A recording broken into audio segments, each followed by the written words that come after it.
war going on to win the minds and hearts of our people. And to see Professor Mackey and to see Professor Dr. Amos Wilson here is an honor and a privilege. And I'm first going to introduce Dr. Amos Wilson, but I would like to give a brief synopsis of his disposition. Number one, Dr. Amos leads a professional career that has now established itself as status quo. He has appeared before many public forums, including radio and television guest appearances. He has lectured at a large number of colleges and universities, including Fordham, Columbia, Temple, Tulane, New York, Southern, Northern North Carolina A&T, Florida A&M universities, and others. He has also lectured before many groups, conferences, and organizations, both lay and professional, including the National Association of Black Social Workers, the National Association of Black Psychologists, the Rockland Children's Psychiatric Center staff. Twice he has been invited to appear before the New York State Assembly's Committee on Children and Families and the Centers for Disease Control in Atlanta. Dr. Wilson was called upon to testify before the Government Operations Committee, chaired by the Honorable John Conyers, regarding the National Institute of Health's Federal Violence Initiative. Dr. Amos has 4 profound books. One is The Developmental Psychology of the Black Child. 2, Understanding Black Adolescent Male Violence. 3, Awakening the Natural Genius of Black Children. And 4, Black on Black Violence. Brothers and sisters, remember, we have to study, but most of all, we have to practice. We have to serve as an example because the power of example is the most moving force. But it is time, almost the year 2000, that we must affirm that and truly be that beginning that never ends. So let's give a warm African welcome for Dr. Amos Wilson.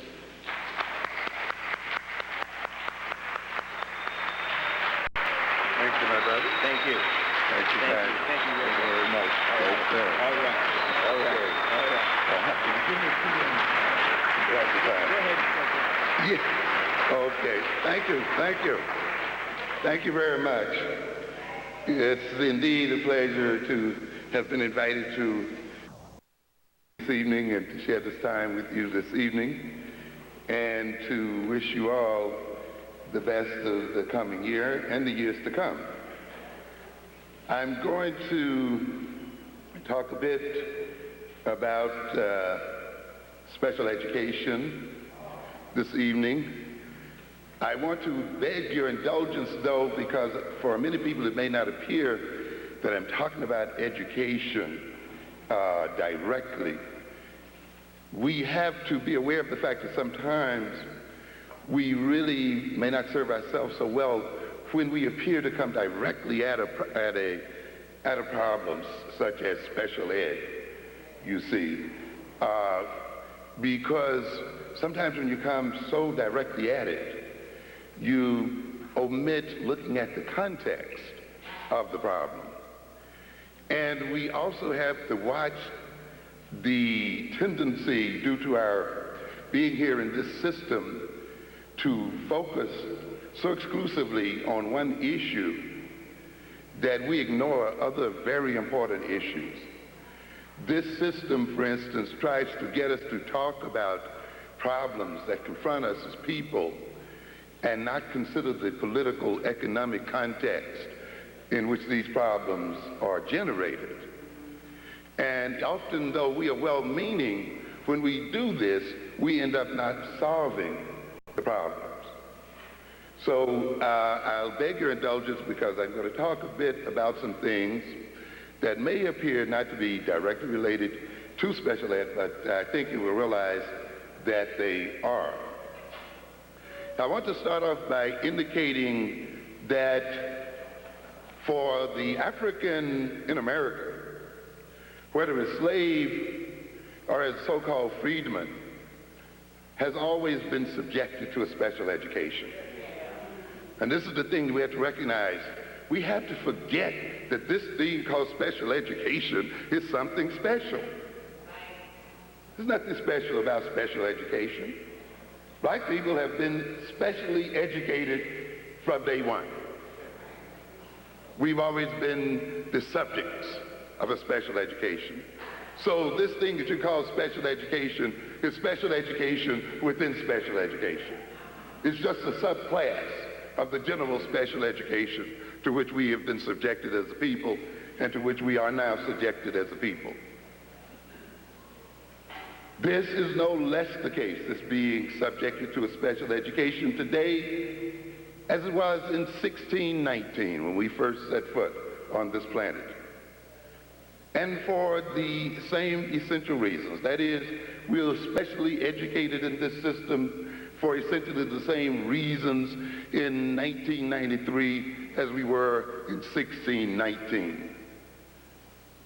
I have told you often that there are certain things that remain constant despite all obvious changes.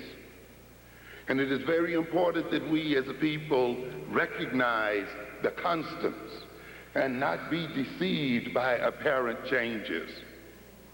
We must recognize when the changes are the constants to keep the world the same. And many times, many of us are deceived by apparent changes, and we then lose sight of what is consistent in the world. I've talked then about what I call European constants, those intentionalities of Europeans that have been present since the 15th century, as far as we are concerned, are still present right here today and are expected by Europeans to be present into the foreseeable future. And no matter what has happened, these expectations have remained consistent. And if there have been changes, and drastic changes in terms of our relationships to Europeans, these constants have remained the same. And these changes have been engaged in to maintain them. Some of those constants you've heard me mention. One, of course, which is very important, which we see operating in Africa today, which we've seen operating in Panama, in Grenada, and which will operate in the future on the African continent and other places where African people are, is what we call the military differential.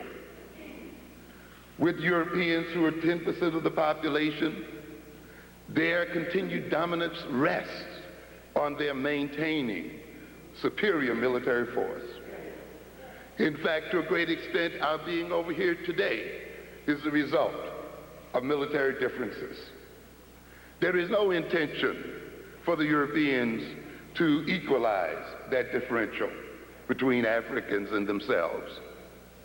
That differential has been there since we met them, and it has really not changed up to this very moment. And we see it operating in Africa at this very moment. And there is the intention that it will continue to operate in the world. Hidden behind this intentionality are a lot of glorious looking things, such as non-proliferation treaties. The treaty that Bush just signed with Yeltsin, perpetrated in the name of peace, when it is nothing more than an intention to maintain European power by limiting the growth of military power on the part of non-European people. It has nothing to do with peace. It has to do with maintaining superiority and white supremacy in the world. So we must not be deceived by these games. To maintain the European, of course, has all intentions to maintain the economic differential. There is no intention for the European to see Africans as equally, economically equal with them, no matter what the talk is about. There is every intention for the European to continue to exploit African natural and human resources, no matter in what guise. Even though he may appoint African so-called leaders and support African regimes, the intention is the same as it always has been, to maintain economic advantage of African people. to maintain the technological differential. These are constants. And we saw European technology as it was used against our ancestors. The intention is that it will be used in the future as it is used now. The Europeans intend to maintain the power of definition, which we'll talk about tonight. Because special education, as we will talk about shortly, is a definition. And as I said, I think earlier today, before we get involved in a discussion of special education, we should ask, why have we permitted the Europeans to define what it is? Why do they have the power to do so, and why do we submit to their definition of our behavior as a people? So before you get caught up in the intricacies of whether tests can differentiate between the learning disabled and the non-disabled, you should ask first questions first. Who determines it? And why are they able to impose their determination on us as a people? It is through then defining the world, as we will elaborate, that the European manipulates the world and maintains his power in it. And therefore he intends to maintain that power of definition. He intends to maintain control of the domain of discourse. A great deal of the discussion today over the various kinds of curricula, the multicultural curriculum, the curriculum of inclusion, the African-centered curriculum, and so forth, are struggles with the European over who will define what it is important to talk about. What shall be taught and what shall not be taught. What people shall learn and not learn. What educational experience shall people undergo and not undergo? Because all of these are related to power and to power relations. And therefore, if the European is intending to maintain power and control of the world, he must seek to maintain control over the domain of discourse, to decide what is worth talking about, to decide what is news, to decide the subject matter of curricula of various types. There are other areas, the area, of course, of always making those things African secondary to those things European. These constants were there from the beginning. They are here now, and there's every intention for them to remain in the future. Despite the elevation of blacks to high-level jobs, despite, some amounts of assimilationism, and despite some multiculturalism in the schools and so forth, these intentions remain the same. And it becomes very important for you to watch the changes and how they maintain these things. Because if you are to gain power in the world, it must be these very things which must be changed, ladies and gentlemen. The education of Africans has always revolved around education for servitude. That has not changed one whit. I have warned in Awakening the Natural Genius of Black Children that the main purpose of education is not preparing black children for jobs. It is not preparing them to work for white folk. That is not the main purpose of the education of our children or our people. For if that is our main purpose, then it means another constant has remained in the world, and that's the constant of slavery under a different name. Now it's called looking for a job, with the same people having the jobs and the same people determining our wages. If you're talking about true change in the world, then you must educate yourself to create your own jobs and to employ yourself. But today, education for blacks, I don't care how high it is essentially still being defined in terms of servitude. And we think when we are educated in terms of how and where we will be employed by Europeans. That has to change. But the education of black people from 1619 right to this very moment has had this as a central tenet: training black folk to serve white folks' interest. Training black folk to be as productive as possible for Europeans, with the Europeans owning the means of production. Education that was separate and unequal. And believe me, I'm not an advocate of integrated education. Education that was ultimately and is ultimately degrading to black people has not changed. It was that way from the beginning, and is that way right now. Education that ultimately insults the history and culture of African people. Education that is Eurocentric, meaning an education that prepares black people to maintain European power as the central power in the world. Education of black people according to the white man's estimation of black intelligence and his need to shape and direct it. I've warned you before that you need to change the definition of intelligence before you get into an argument with Europeans as to whether their tests are measuring intelligence or not. You must ask, what is the political function of your definition of intelligence? What is the political economy of your definition of intelligence? And why is it that the way you define intelligence always ends up that means intelligent people work for you and your interest? So consequently then, we must recognize as an African people that the ultimate goal of intelligence must be that of preparing a people to solve their problems. The way intelligence is defined today and in America is such that if we as African people are said to behave intelligently, we are behaving in ways to perpetuate our oppression and to maintain European power over us.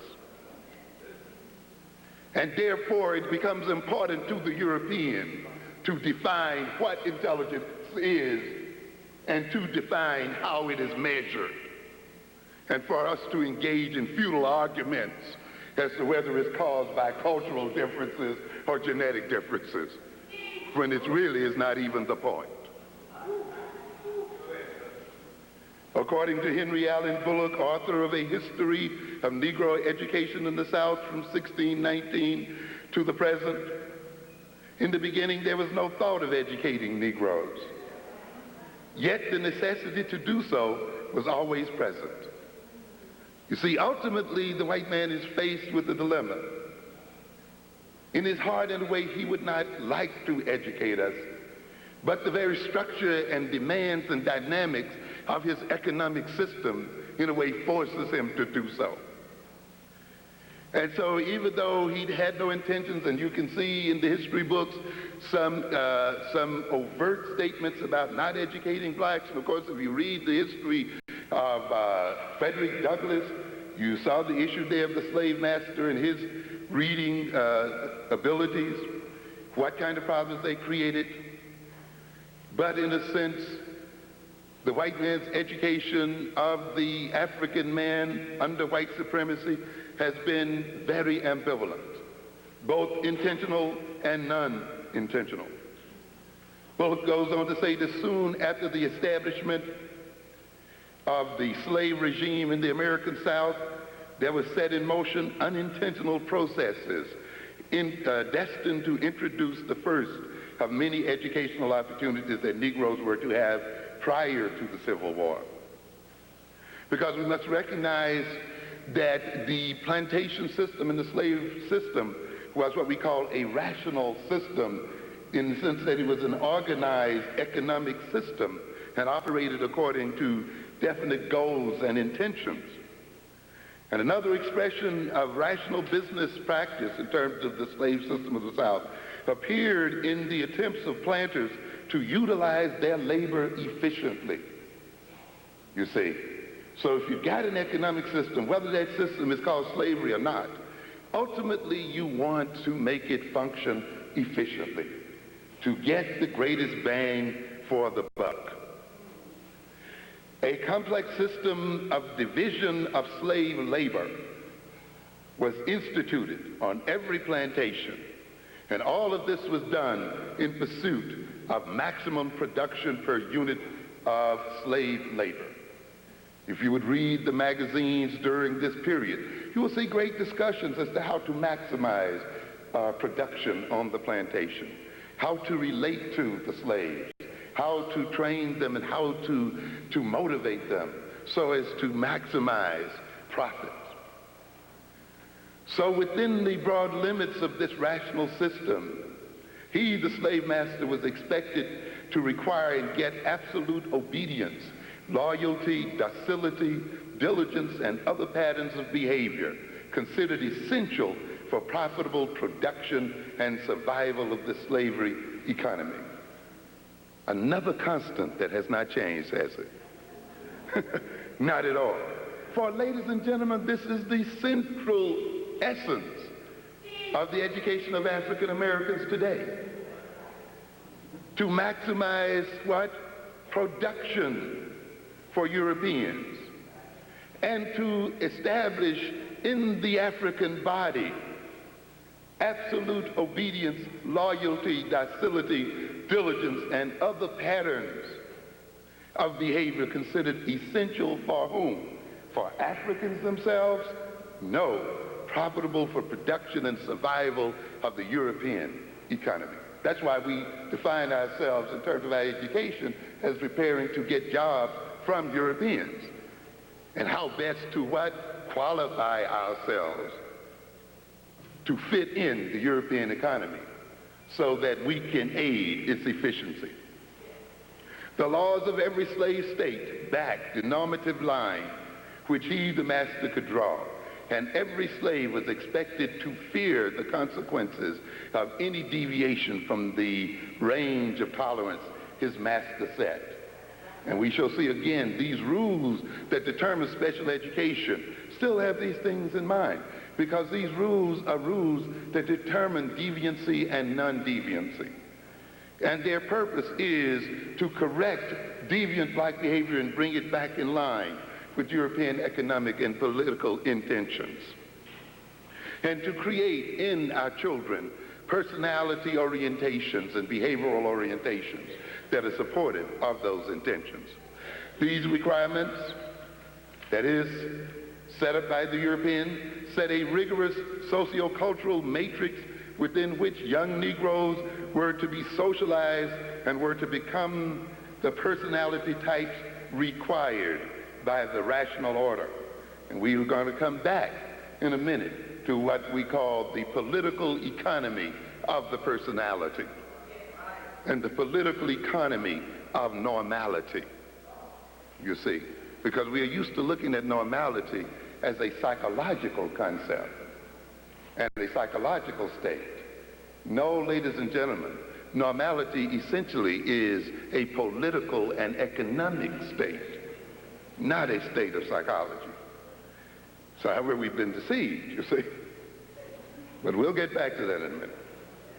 All the slaves could not be efficiently utilized as the rational system required unless they were trained in the ways the system by law itself prohibited it. In a sense, the system broke its own laws in order to increase its efficiency. And even though it might have had laws against teaching slaves to read, slaves still were taught to read. And teaching slaves other things, slaves learned many skills and so forth. Why? And in a sense then, slaves started their education on the job in America and received on-the-job training. They also were hired out in other professions where they earned monies for their masters and brought the money back. With all due respect to Malcolm X, there were greater divisions than field hands and house servants. There were deep hierarchies of slaves with numbers of skills and so forth. The slaves not only worked in the house, or not only worked in the fields, but they worked throughout the Southern economy. They were millwrights and carpenters and blacksmiths and shipbuilders and all other kinds of things you could name. You recognize that in many areas of the South, after the emancipation, there were more skilled black laborers than there were white laborers as a result of their training on the plantations. And that is a whole nother story. And it's amusing today to see people talk about black people as unskilled, as if our lack of skills were here since we started. That was not the case. We had to be de-skilled as a people in this country. And those skills began right on the plantation. We were hired out. In a sense, then, the plantation was the first training school for African people.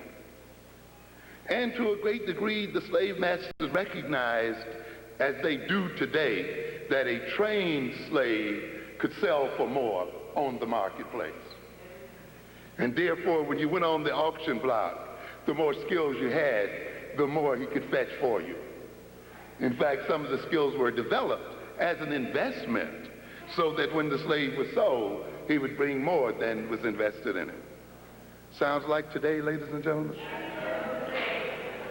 Sounds like this kind of thing when we are told and we tell our children to build your marketable skills so that when you go on the auction block in front of your white employers, you can demand a higher price because you can project the skills that he has set in you.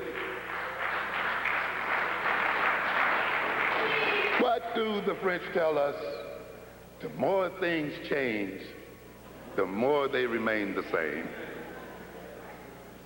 And this capacity we must maintain, or else we will be deceived by superficial changes, as so many of our people are. Some of you heard me on the radio this morning. You heard some references to Colin Powell as representing some advancement for African people. And yet those of us who have a little knowledge of African history and of the history of the Byzantine Empire know very clearly that there were slave generals. Yes, generals who led massive armies who were slaves. And despite the fact that they were generals and led imperial armies, they were slaves just the same. So the idea then that you're going to have an African man under the power of European and white supremacy being a general, that he represents some kind of power and advancement for black people, is a delusion.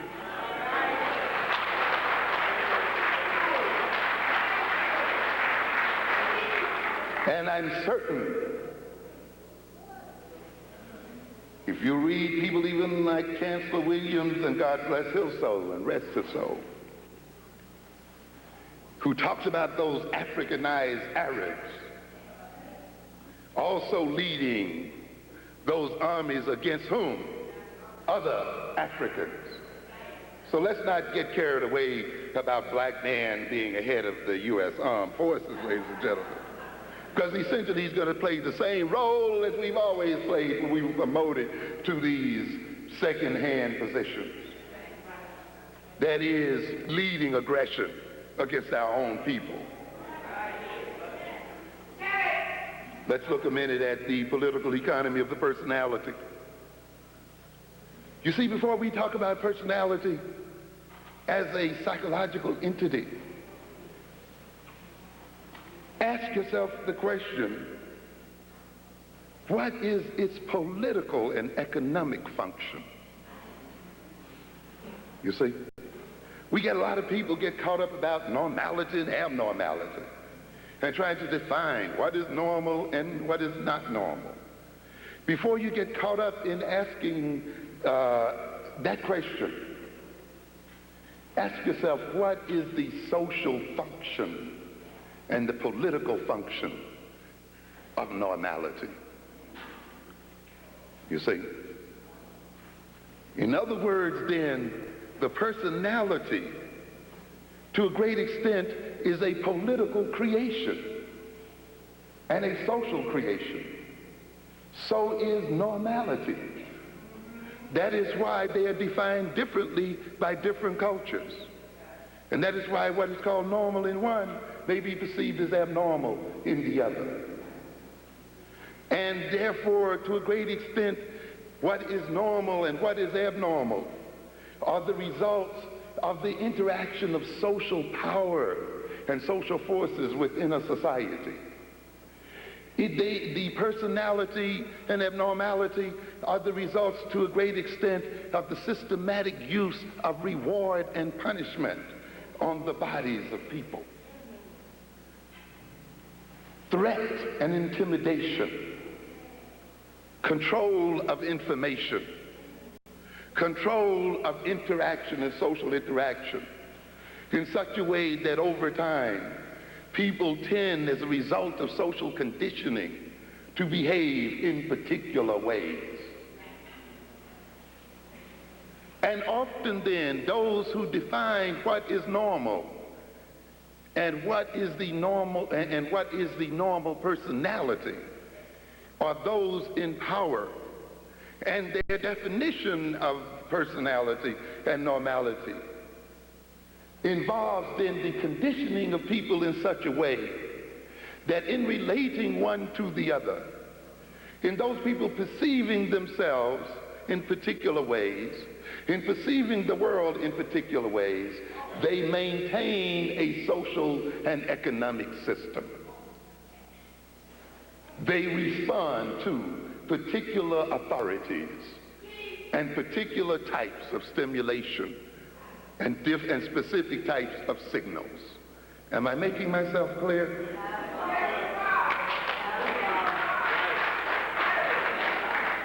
And therefore, all of what's involved in special education as an indication of deviant personality or as an indication of abnormality ultimately is built and structured right into the political and economic system of this world.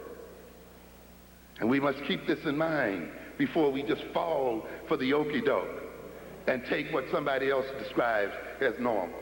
Ladies and gentlemen, to be a normal black man and woman under white supremacy, according to white definition, is to be sick, according to African definition.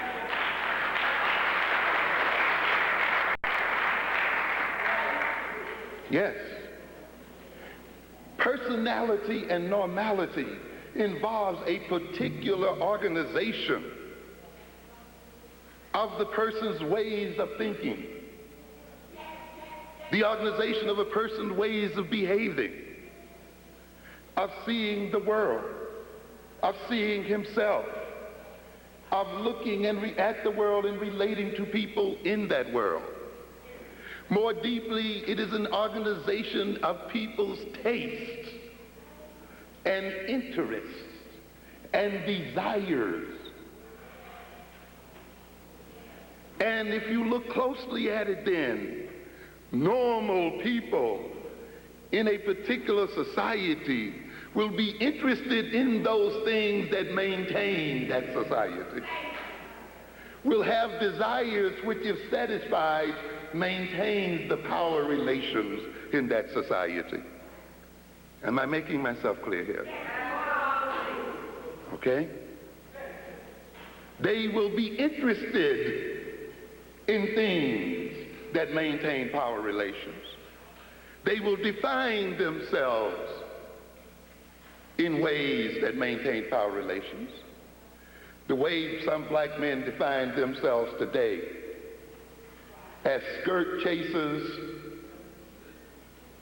as beer drinkers, looking at a TV set, watching men run into each other and fall down. That's a man. Keeping up and being solely obsessed by women, solely obsessed, as we say, with playing with balls. Yes. drinking themselves into a stupor, looking at people run and bang into each other and get up and run again.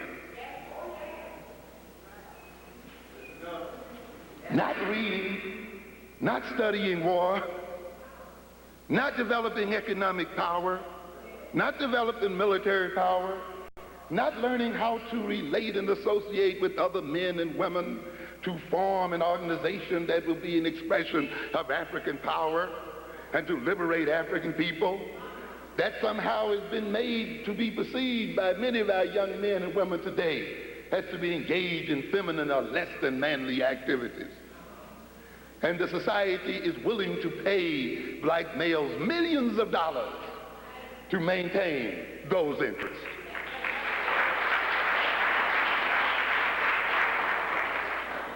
That's why I have told you in other contexts that man has little to do with your penis or your testicles. What is a man has a social definition. It is a political definition. The definition of what is a man must be ultimately connected to the needs of the society itself, so that a man in acting out his manhood is maintaining his social group.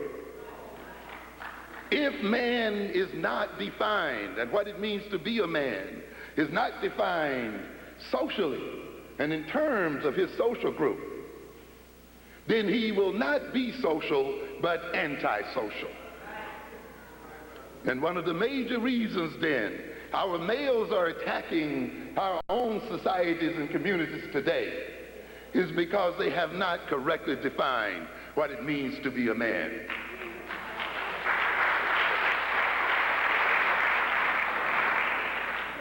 A normal African man would not kill another man in order to take the money he rifles from his pocket to a white man and give it to him and make him rich so that he can rule over him further. Not normality. In fact, you don't even have to go that far. A normal man, black man, doesn't work day and night only to give his money to a white man. You have to be abnormal. But of course, the white man has to make you feel that that is what? Normal. And that is the American way. And you're doing what you want to do, and nobody else can tell you how to spend your money. You are now expressing American individualism and what it means to be free. Isn't it strange? And watch it, ladies and gentlemen. Every means by which the normal African American defines his freedom ends up supporting white folk. To prove that he can live anywhere he wants to, he's got to move into a white neighborhood. To prove that he's free to go to any school he wants to, he goes to a white school. To prove that he can spend his money anywhere he wants to because he's a free man, he spends it with white folk. You understand? Yeah. White man feels as free as a bird and feels no compulsion to live among you and does not feel that his freedom is infringed upon at all. Doesn't feel any compulsion to go to school with black folk. He doesn't feel like he's unfree because he's not going to school with you. He doesn't feel as he's unfree because he's not spending money with you, because he's not laying in the bed with you, and all these other kinds of things. But the Negro, in order to feel free and express his freedom, must spend and give his money and his labor power and everything else to everyone else but himself. That establishes him as a free individual and a normal individual.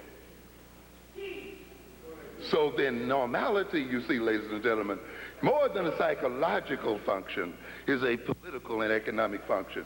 Because as you express your normality, as you express your law-abidingness, you maintain a system. Yeah. You heard me talk about this morning. Our respect for the law, as if it represents something holy and above all people. The law is nothing but a bunch of rules laid down by one gang of people who have the power to enforce it on another gang. Understand? Nothing sacred about it. And it's passed and ratified to protect group interests, one set of group interests against what? Another set of group interests. That's all it's about. Nothing sacred about it. But you see, if you see law and law-abidingness as indicative of pro-social behavior and indicative of normality, then by obeying that law and looking at law that way, you will have to do what? Maintain the people who passed the law in what? In power. It was until Martin Luther King and others decided that they would do what? Break the law. Okay? Break the law. Be what? Abnormal. That the power relations and the social relations of America began to tumble down. So you have to be careful, you see, how you define yourself. A.R. Luria argues in his book, Cognitive Development, Its Cultural and Social Foundations, and I recommend this highly to those of you who are in education, A.R. Luria, because it demonstrates so very clearly how the mentality of people are shaped very much by the type of social activities they are allowed to engage in, by the type of social and political structure they are conditioned in as a people. The science of psychology has avoided the idea that many mental processes are social and historical in origin. Mental processes just don't flow from the brain as a natural effluvia. Mental processes are historical effects and are related to historical experiences, or that important manifestations of human consciousness have been directly shaped by the basic practices of human activity and the actual forms of culture. We have to recognize this, and we don't have time to go into this evening.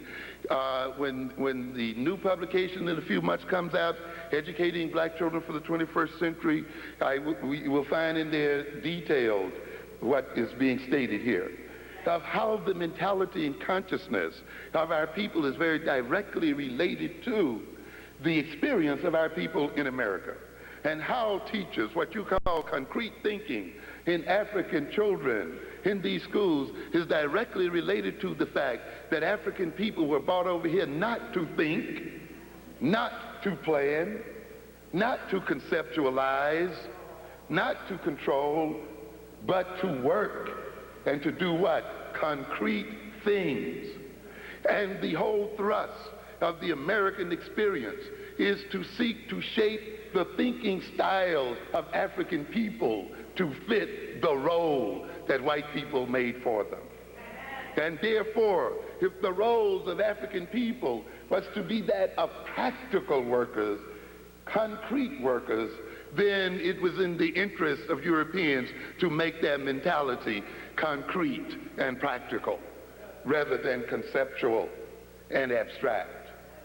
But you see, if you don't know this history, and if you don't know the dynamics of how this mentality has been created, and if you don't know the political economy of thought, then when these children come into your schools and they demonstrate what you call concrete thinking, lack of planning, and lack of conceptual thought, you are ready then to label them as learning disabled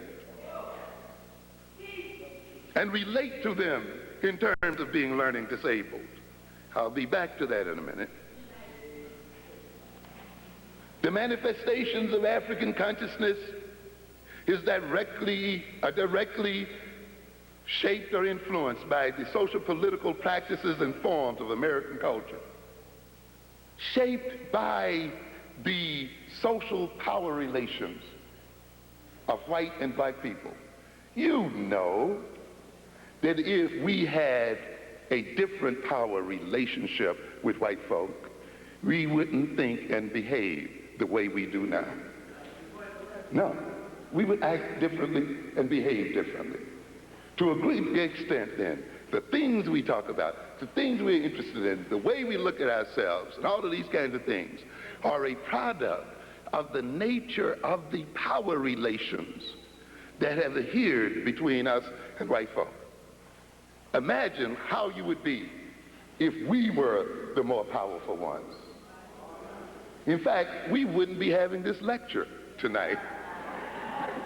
It wouldn't even be a subject matter. We'd be talking about how we could keep it and how we could protect what? African interest. Right now, we have to talk about how we're going to take it. These relations, these power relations have and are guided by social and legal definitions and rules and their enforcement by whites. These definitions and rules provide standards and ways of judging others as deviants or non-deviants, of transforming an instance of conduct into a deviant or non-deviant act. I want you to keep in mind what I'm talking about in terms of rules, you see, and definitions, because it's what is defined as learning disabled, you see. What is defined as in being in need of special education. And that definition being based on the exhibition of certain types of behavior, and then stigmatizing people based on this behavior. Even though when you get to really look at it, ladies and gentlemen, the behavior is not deviant or non-deviant. These definitions and rules serve a dual function. They provide for the labeling of others and supply the means and the authority to stigmatize the behavior of others. You will recognize as we go on then that when you permit others to label behavior and your own behavior, you are giving them a power over you. And it will be that label which will authorize them to do certain things to you and about you. So they are not just labels, but they are the justifiers of behavior. And they prescribe various behaviors toward those who are labeled. Consequently, definitions and rules are expressions of group, conflict, and interest. I want you to keep that in mind. Labels are not just labels of behavior. Labels are entered into as a part of the interaction between groups. I don't want you to do this, therefore I will make it against the law. And when you do it, I shall call you a criminal. You see? And so, what do we have here? And why am I making this law? And why am I calling you a criminal? So that I can protect what? My interest. You see? And can justify myself in treating you in a particular way so that my interests can be protected. And the formulation, this formulation of rules and definitions translate into power to impose one group's will on the other, the power to define and enforce one group's definition on the other's conduct. And this is what this is about. If you look back in your old Bible there, you will see that Adam is symbolically given the power to dominate the earth by God, by the fact that God permits him to do what? Name all the animals, the fish and the fowl, and to name the earth itself. That is a power, and this is a symbol. By saying this, he is saying, you are the one who dominates the world, because I'm going to permit you to define the world, to name it, and to relate to it in terms of the way you define it and name it. This then will give you the right to impose yourself on nature and to impose yourself on the world. Consequently, when you let another people have the right to define your behavior, you let them also have the right to impose themselves on you. And it's amazing what happens when you have definition. You talk about, some of you are familiar with the book, Regulating the Poor. It's interesting how so-called normal behavior can in an instant be turned into abnormal behavior by the mere act of labeling. How, for instance, some of you may have gone to Boston, you heard something called the Common Gardens, or the Boston Common Gardens, a park, which harks back to a European tradition where certain lands belong to all of the people. And the peasants then had the right to hunt on those lands, to fish, to find their firewood, to do various things, to graze their cattle and so forth as a means of supporting themselves. They had that right. And this right was sanctioned by tradition over hundreds and hundreds of years. But something happened. The price of wool started increasing tremendously and became very profitable. And those who were in power decided then that they wanted as much land as possible. And they went to the British Parliament to get a law passed so that they could enclose what was once common property and fence it off and make this property private. And therefore, overnight now, those people who had been bringing their cattle and doing these things in their normal way were turned into what? Criminals. Criminals. Why? Because their behavior was different? Because they were emitting criminal behavior? No, because the rules had changed. Right overnight. Now they became criminals. And as the price of wool went up, and as the English economy changed, when these landowners no longer needed the peasants on the land, and when they needed them in the developing factories, they literally turned them out into the highways and the byways. And overnight they became beggars. But also overnight it became against the law to beg without a license. And overnight it was all right then to, if you didn't have a license, to be beaten until the blood ran. And overnight then it became possible to talk about the personality of the beggar. And to see the beggar as having a criminal personality, no doubt built into his genes. Yeah, same kind of game that we have today. A group of people interested in their profits, interested in maintaining power and control, passed laws, and overnight then the behavior of our peoples suddenly become what? Criminal and abnormal.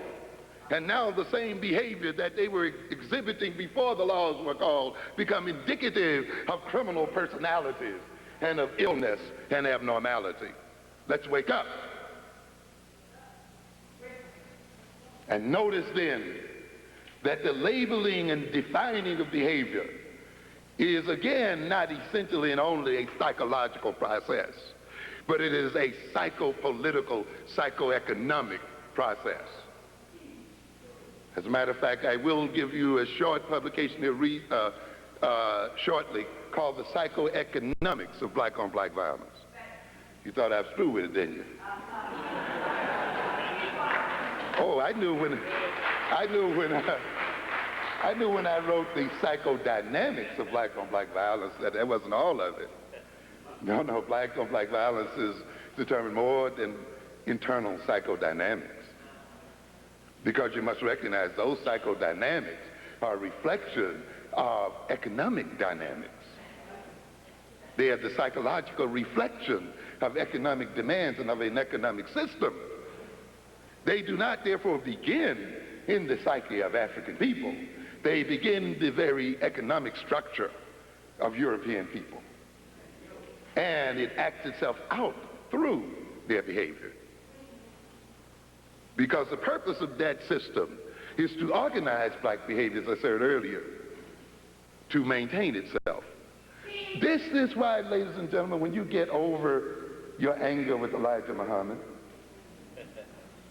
and your unwillingness to analyze who he was because you can't get beyond some act you think, just destroys everything he was about.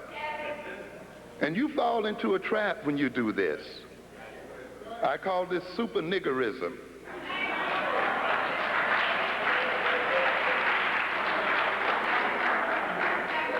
When all of those who may have achieved some position of leadership or influence must be perceived as totally and superly clean, and must not be perceived as having one chink of a flaw in their personality.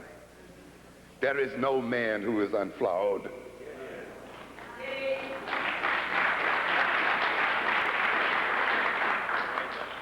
He who is without sin cast the first stone. And yet when you demand of your leaders that they be totally saints and total saints, then all your enemy has to do is put one little smudge of dirt on them. And everything of value that they have to offer now is thrown out. And no lessons are learned.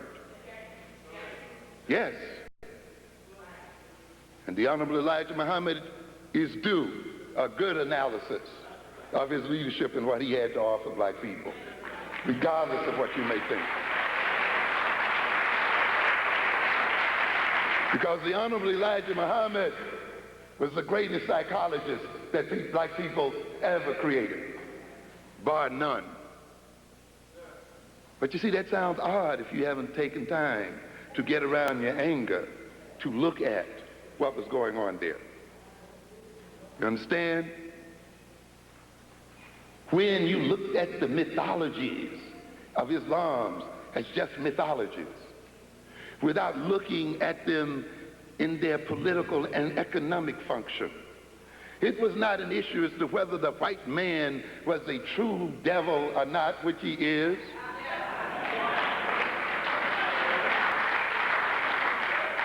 But what would be the result of our behavior if we perceived him as one?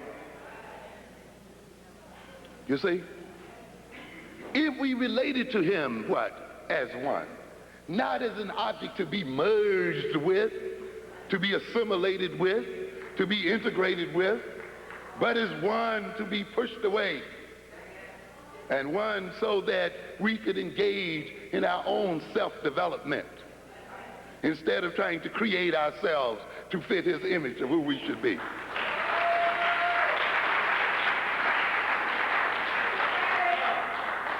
You thought Elijah Muhammad was hard when he dictated diet and taste, but your taste had already been dictated by the Europeans. And it had been dictated in such a way that you became gluttons for European things. And being glutton for European things, you gave them all of your money. You gave them more than you even earned. That's why you're in debt today. And in giving away and feeding your gluttonous appetites that the Europeans had inculcated in you, you had no money left to educate your children. No money left to invest in your businesses. No money left to support your families and the other social institutions. And now you wonder why your children are stabbing you in the streets and robbing. And Elijah Muhammad then says, we will change their taste. Let them eat bean pie. Let them get a taste for this kind of clothing. Let them get an interest in this. Let them lose their taste for alcohol. Let them lose their taste for cigarettes. Let them lose their taste for junk food. Let them eat once a day. Why? Because they spend from $2,000 to $5,000 a year per person buying junk and garbage. And therefore, with that savings, they can build their own institutions, universities of Islam across this country.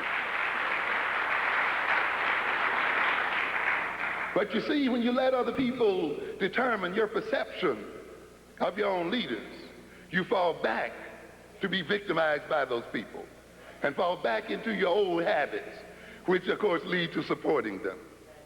And we have to understand then what this is about. This is why ultimately you see an African-centered education is not a mere teaching of African history and culture, but ultimately a reorganization of the African personality and a reorganization of African taste and interests, such that Africans become self-supporting and self-sufficient and become a powerful people.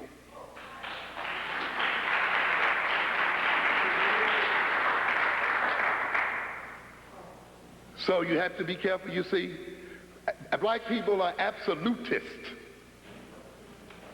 Yeah, we're absolutists, you know. It doesn't matter whether you're Christian or Marxist or whatever religion or whatever you belong to, when it comes from other people. We hear something and we believe it because it's absolutely true. You see? Yeah, that's true. And you know, and we dedicate ourselves to it. That's irrefutable. Yeah. This will get you in trouble. You know, again, you Christians, Thomas says, Lord, I believe, but help thy mind what? Unbelief.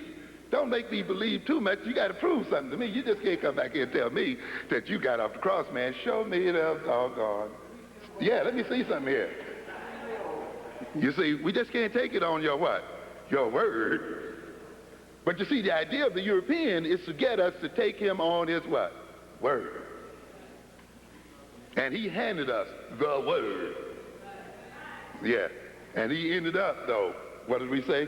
With the land and everything else. Why? Because we believe the word only. Absolutely. Because the word to us appeared true. Now, let me quickly show you what I mean by this. A European walks up and says, we shouldn't really see each other in terms of race. We are all human, and the globe belongs to all of mankind. We shouldn't really relate to each other in terms of nationalities. We should be free to move across the earth as we see fit. And we should be free to invest wherever there are opportunities to invest. All of us should have that right. That's called free market. Free market. Yeah. Free market economy. Oh, yeah, that's right, that's right. And, of course, we're glad to hear from him, you know. Oh, this man has become civilized at last. But wait a minute, you see, you got to ask something. Even though you might not argue with the basic premise, you got to ask, who is saying this, and why are they saying it? What will be the consequence of my believing this? You see? You got to go beyond the absolute truth of something and look at it in the context of power and the context of differences. You see, you got a bunch of people around here telling you, well, we preach universal principles and we talk about universal truths. Then why isn't the bounty of the earth universally distributed? Why aren't the goods of the earth randomly distributed? Why is there a non-random distribution of power and benefits and so forth? And it seems to cluster around the very people who preach universal principles. And the people who believe it most have it least. Yeah. Because you see, that guy who's telling you that we all should be free to invest wherever opportunity lies is the only guy that has what? The money. And therefore, through your very moral belief, you will give consent to being robbed, to having your property owned by others, to have your resources owned by others. And then you'll find yourself wondering, why do good people suffer? It's built in. They suffer because they believe in absolute truth and nothing else. And the more they suffer, those who preach those absolute truths tell them that they suffer because their belief isn't strong enough. So they believe harder and become poorer.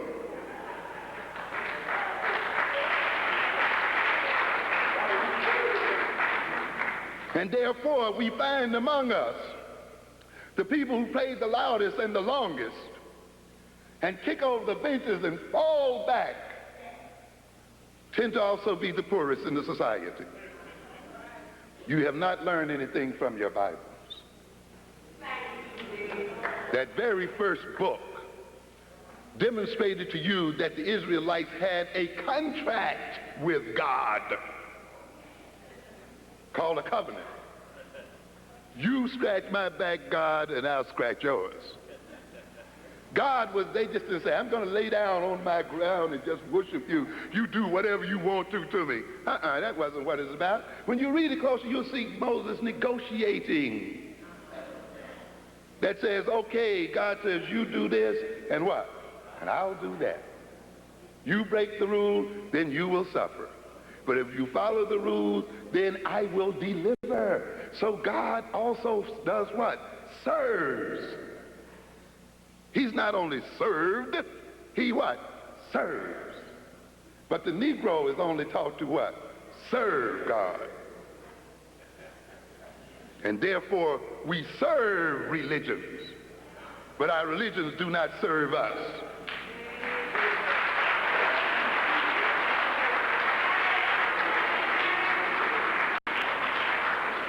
Somebody told Elijah Muhammad, being a black Muslim makes you unorthodox. That's exactly the point. Because being black Muslim means that Islam will serve whom? Black folk. It just won't be an instance of black folks serving what? Islam alone. But Islam, being black Islam, becomes an Islam that operates in the service of black folk and black interests. Hope you understand what I'm saying here. You understand? We have to recognize this, so we got to get over this absolutism. And the Marxists run the same game, scientific socialism, same old nonsense. In what way you got to ask, in what way does my believing this serve me? And in what way do your preaching this and having me believe this serve you? And say, well, what you say is true, and I don't argue against it. I am not in agreement with the consequences. We must also change some other things in our relationship along with this belief, so that in my believing it, I will not be deprived of my freedom or deprived of my resources and of my possibilities. Share some of that doggone money if you believe it so hard.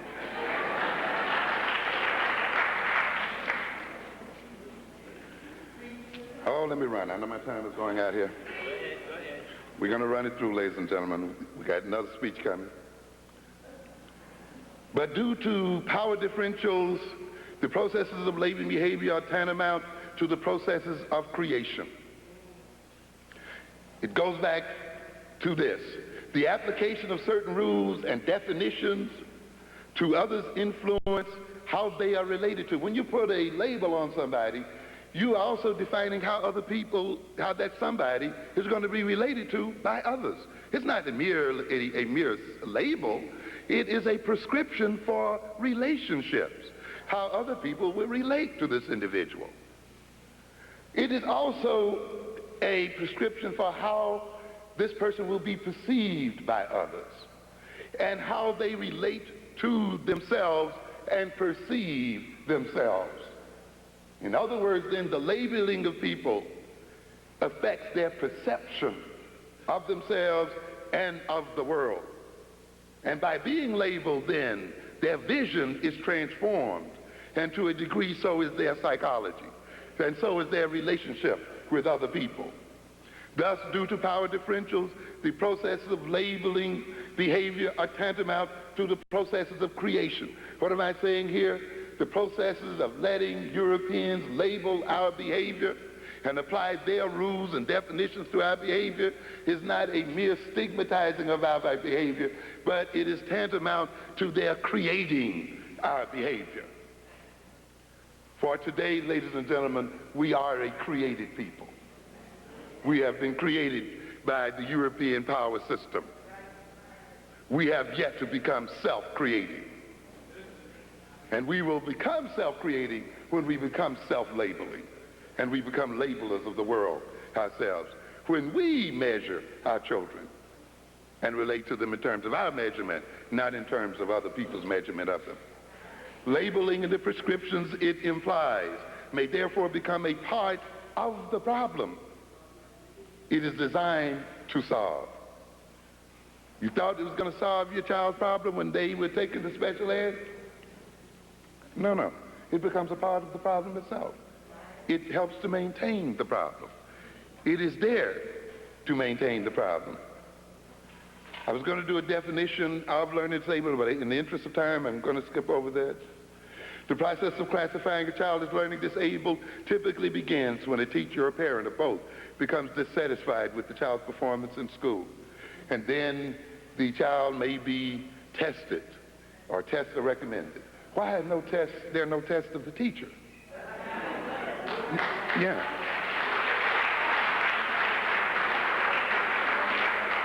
No test of the school. No test of the school system. No test of the political purpose and direction of the educational system itself. Why is it that it's the child who's the only thing tested in this equation, ladies and gentlemen? Who is the learning disabled child?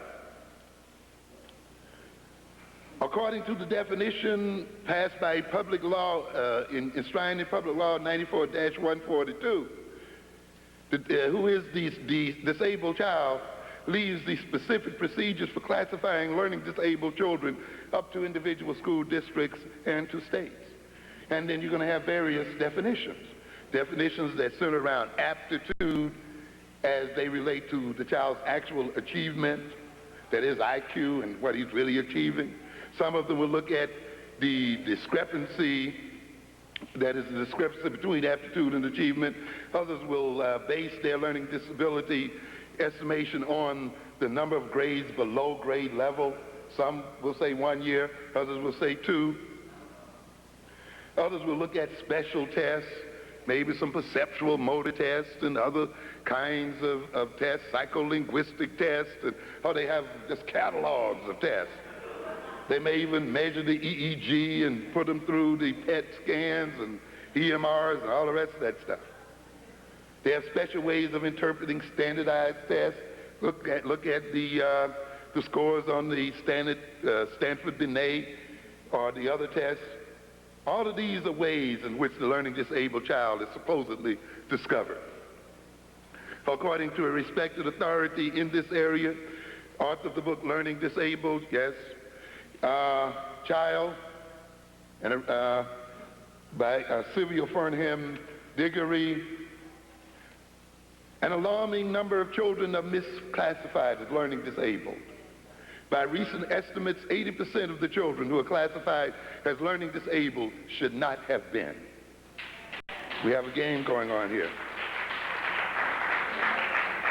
Gerald Coles, in The Learning Mystique, a critical look at learning disability, contends that the rare, genuinely learning disabled children, perhaps 5 out of every 1,000 children, are often lost in the misclassified crowd and are not receiving the specialized education that they need and that the federal law mandates. I just want to mention here in closing, you got to recognize that there are any number of definitions. Despite the increasing number of students being declared eligible for learning disabled services and the intuitive appeal of this term, learning disabled, there's little agreement as to what it really is. In the Journal of Psychoeducational Assessment, a study by Vaughn and Hodges reported as many as 38 different definitions in a survey of 42 state departments of education as to what it means to be learning disabled. So what are we talking about here? They found considerable variation across states and districts.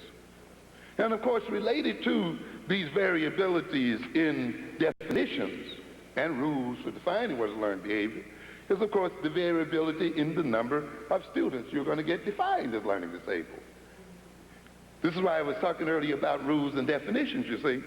In other words, what rule and definition you apply creates populations, you see? Because the rule then will enclose certain types of behavior. One rule encloses it, whereas the other rule will not, you see.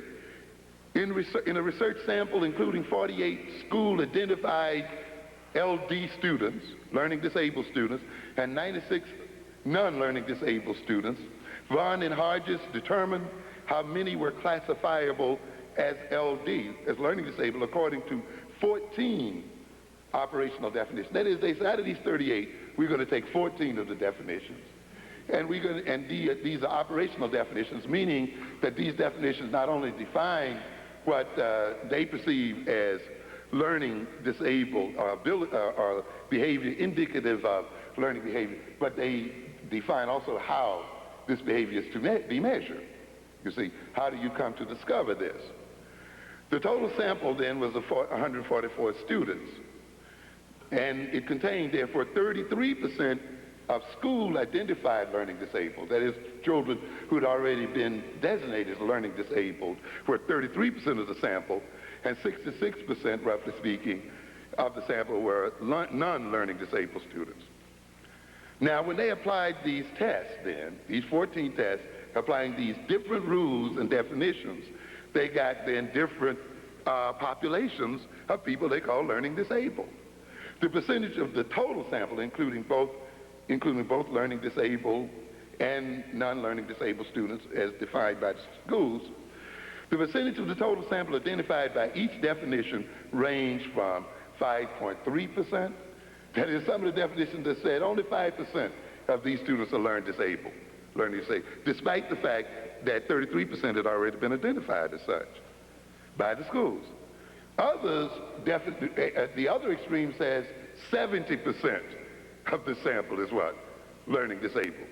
Which means then, if you originally had 33 that were 3% that was identified as learning disabled, this extreme definition went above that 33 and included something like 36% of the ones who hadn't been so defined. So what are we saying again here? The definition, the rules, create, in a sense, the disability and define the populations. So why do we just lay back when we let another people apply definitions and rules to our children? Is it because we believe psychology is some kind of exact science? Or is it because we simply believe that those who are engaged in this process are only performing psychological services? Are only in there to serve educational purposes when they don't even know what the hell they're talking about? Okay? For the learning disabled sample alone, 9 of the 14 definitions did not identify even half of the learning disabled students as learning disabled. Okay? So that's that. But in terms of time, we're going to have to move on. Let me skip over some things. Maybe on another thing we'll look at this. Let's quickly, though, look at the political economy of special education. Has many economic implications. Once the child has been certified as learning disabled, additional money is sent to the school district on the child's behalf. The exact amount varies, but is quite substantial. It is well now over $7,000 per child. You're talking about an industry as a result of defining our children as learning disabled that generates now well over $15 billion. The money is not sent directly to the individual children, but goes into a general budget to pay the special education personnel and buy supplies. So what do we have here, ladies and gentlemen? A built-in incentive to do what? Classify our children as learning disabled because it brings in money to the district. So it's no wonder then that between 1977 and 1986, the children classified as learning disabled moved from 800,000 to 2 million. You'll learn one day, ladies and gentlemen, that black problems and the image of black people as problem people is worth billions of dollars to Europeans.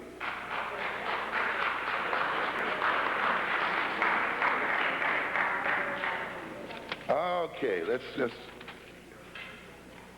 this label then does what? It obscures the nature by which our children are disenabled, and obscures the fact that this society and Europeans, if they are to maintain their power, must disenable the capacity of African people. It is a political and economic necessity that the African mind is disengaged and disenabled. And we have to understand that. But as long as you stay focused on labels, and as long as you're reacting to the labeling of your children, and as long as you get into controversies about whether these labels are culturally biased or not and so forth, the process and the means by which our children and ourselves are mentally lamed by the system are overlooked. And the economic ends of destroying our mentality are overlooked. I've got to mention one other thing here.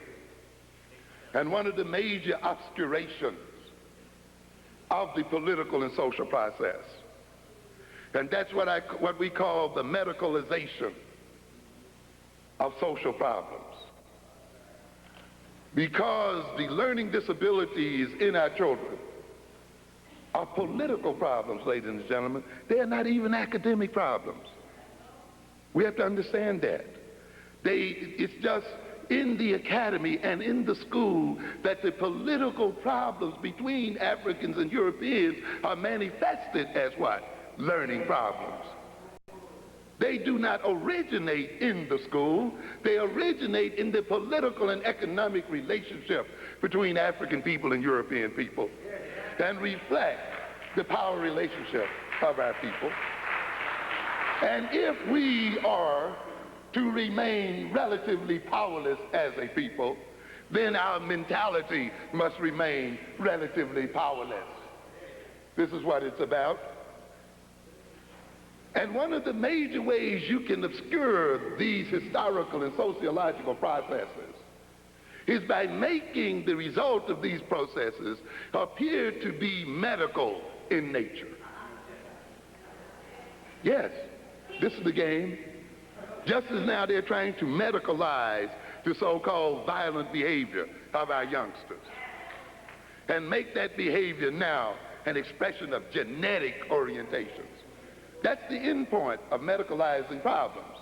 You see, you no longer have to talk about the social historical processes and the criminality of Europeans and how it reflects itself in the so-called criminality of African people. You can now discuss the genetic foundations of African criminal behavior. And you can now call conferences dealing with genetic markers for violent behavior. And now you can talk about identifying those who are violence prone by age 5 before they even know what the hell violence and criminality is about. And therefore, we then, once you move the definition away from the social and the political system, you then no longer demand social and political change. And you then no longer demand the change in power relations. And you then no longer decide to create revolution to change the situation that we're in. You just only then want to take them to the doctor and have medicine prescribed for them. And so what happens then when you medicalize the behavior, which is what happens to a lot of our so-called learning disabled children who are given Ritalin and other stimulants and tranquilizers and so forth. The medicalization of deviant behavior is defining and labeling of deviant behavior as a medical problem, not as a political problem, not as a social problem, not as a problem of conflict and interest between groups, not as an issue about power and so forth, but as a medical problem, as an illness, and mandating the medical profession provide some types of treatment. Not that political leaders provide treatment, Not that revolutionary leaders provide a treatment for the problems that our children are facing. Not that we revise the economic and political system, but that now our children's problems be dealt with by the medical profession, and the medical profession is given sole authority in determining how to label their behavior and treat their behavior. And our authority over them and our right to determine the nature of the society and change the nature of the society that our children has been inherited now will be looked upon too as an expression of illness and abnormality. And that is why medicine in the 60s and even today looked at black revolutionaries as candidates for psychosurgery. And saw this, the very just protests of black people, as indicative of illnesses in black people. So what are the consequences of medicalization? To remove a court's responsibility from the political system, to expand the jurisdiction of medicine, to increase the pharmaceutical profits of pharmaceutical corporations and enterprises, to put an apparent neutral, morally neutral label on our people, to remove discussion from public discussion, to use powerful methods to maintain the status quo. We must then, ladies and gentlemen, look at this system critically. We must look at this system politically and economically. We must recognize the political and economic functions of education and the intentionalities of Eurocentric education. We must review the accepted theories of learning and thinking. We as African people must construct and apply new African-centered theories of learning and theories of pedagogy. Yes, yes. This is why I developed and wrote the developmental psychology of the black child. All school systems are ultimately founded on what I call the implicit child. These schools which your children now attend were schools that were not designed for them, schools not based on their psychology, and yet we have walked directly into them and permitted their structures and original intentionalities and design and so forth to remain. Which means then there is a built-in discontinuity and dissynchrony between these schools and the philosophies of these schools and the methods of teaching in these schools and the psychology of children on which these schools are based and the true psychology of our people and the true intentions of our people. And we now wonder why they have problems. The problems are generated by the very structure and nature of the schools themselves. And they're generated by the fact that African people have not founded a theory of education based on the African experience.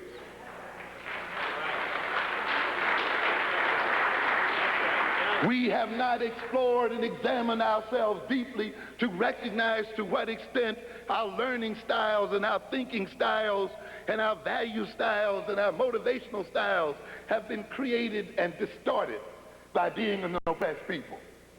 And how those styles represent themselves in our children as they walk into Eurocentric schools, and how they express themselves then as so-called misconduct, as hostility, as boredom, as misbehaving, and all of the other things that are now used as markers to say that they are learning disabled. You have to understand this. You have to understand yourself and come to self-knowledge and know who you are so that you will know who your children are. So that you can then design your schools and their educational experience in line with who they are and in line with where you want to go. I've told you before that the African child has a different destiny than the European child. That the destiny of the African child is revolutionary by the very nature of the economic and political position that African peoples are in. It is no way, if you're in your right mind, you could demand that your children have the same education as white children. They do not have the same problems as white children to solve. If you were to say that African people do not own even their own nations, if you were to say that Japanese and Arabs and Lebanese and all these other Eases have control of the African economies, if you can say the Koreans and the Arabs and the others have control of your economies here in America, If you can say whether you go wherever black country you go to, the blackest of the people are at the bottom of the ladder, then you must know that the role of the African child is to overthrow this system and to change the power relations here.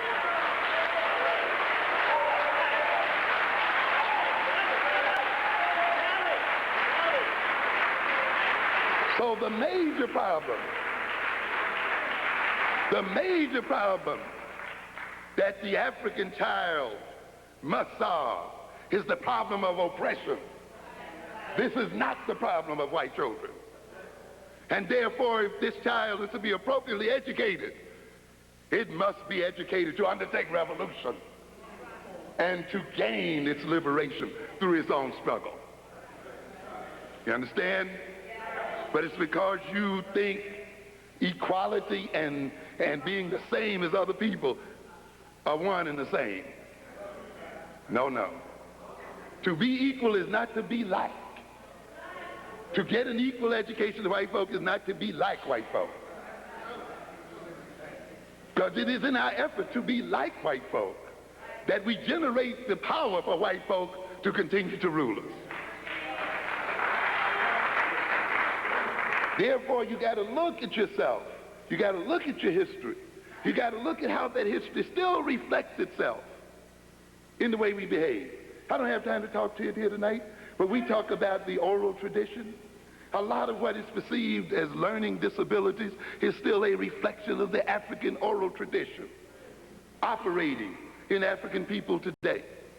But of African people coming and children coming out of that oral tradition being placed within the context of a European literate condition, and then using European standards, looking at that behavior as indicative of learning disabilities. Our black children do not come to school behind white children. They come to school as they are. They are not behind any children. They are our children, and they represent our experience. And therefore, consequently then, the schools that they go to must be redesigned to meet their needs and to meet the needs of African people. And where you see those African schools which have redesigned themselves, and we have many examples, you see African children doing what? Learning and surpassing other children. I'm telling you. And we can name them one right after the other. But they don't make the news. I heard one sort of made a little news a couple of weeks ago on 60 Minutes. But like these things, they pop up and nobody hears of them again. I was listening to Asa Hilliard a few weeks ago, naming these examples of schools that have demonstrated the great learning capacities of black children. And he says, when he goes around to the school and asks the administrators, have any of the state officials of education been here to visit this school? No. They don't visit it. They're not incorporated. We know what the intention is there, ladies and gentlemen. Then, ladies and gentlemen, I have to end it here. I did have some advice for parents who are working with this situation now. Perhaps we can deal with that a bit later. But we have to recognize then that ultimately, if we are to change the so-called disabilities of our children and of ourselves, we must change the nature of the power relations we have with others and ourselves. Thank you for your attention. Thank you, Pastor. Dr. Amos Wilson, let's give him applause. Come on, y'all, come on.